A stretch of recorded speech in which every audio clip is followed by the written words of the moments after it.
தமிழ்நாடு சட்டமன்ற தேர்தல் 2026 தேர்தல் பரப்புரையில் அரசியல் கட்சியை சேர்ந்த மிக முக்கிய தலைவர்கள் மக்களை சந்தித்து கவர்ச்சிகரமான தேர்தல் பரப்புரைகளை செய்து கொண்டிருக்கிறார்கள். இலவசங்களை வாரி வாரி அள்ளி வீசுகிறார்கள்.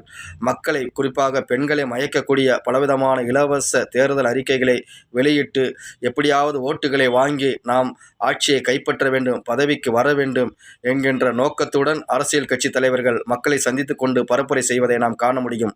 இன்னொரு வகையான கூட்டமோ திரை நடிகர் பின்னால் என்ன செய்வதென்று தெரியாமல் ஓடோடி கொண்டிருக்கிறார்கள்.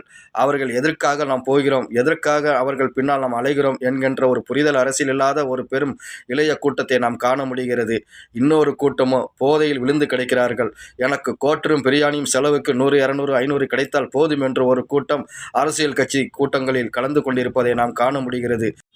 இந்த நெருக்கடியான இந்த சூழலில்தான் நாம் தோழர்களான காந்தியவாதி சசி பெருமாள் ஆதரவு மதுவொழிப்பு போராளிகள் வரும் தலைமுறைகளை பாதுகாக்கவும், தமிழகத்தை நாம் பாதுகாக்க வேண்டும் என்கின்ற நோக்கத்தை மனதில் நாம் பதிய வைத்து, நம்முடைய நோக்கமான பூரண மதுவிலக்கை அமல்படுத்த வேண்டும், மதுக்கடைகளை மூடப்பட வேண்டும், பெருகி வரும் கஞ்சா மற்றும் போதைப் பொருட்கள் அனைத்தும் ஒழிக்கப்பட வேண்டும் என்கின்ற நோக்கத்தை நாம் மக்கள் மத்தியில் பரப்புரை செய்வோம்.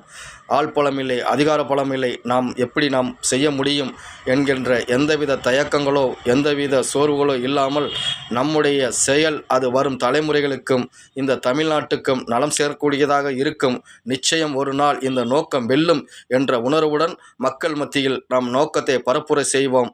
அது வரும் தலைமுறைகளுக்கும் இந்த தமிழ்நாட்டுக்கும் வருங்காலத்தில் அது பயனுள்ளதாக இருக்கும் என்ற ஒற்றை நோக்கத்துடன் நான் களம் நோக்கி புறப்படுவோம், பயணிப்போம், நோக்கத்தை பரப்புரை செய்வோம்.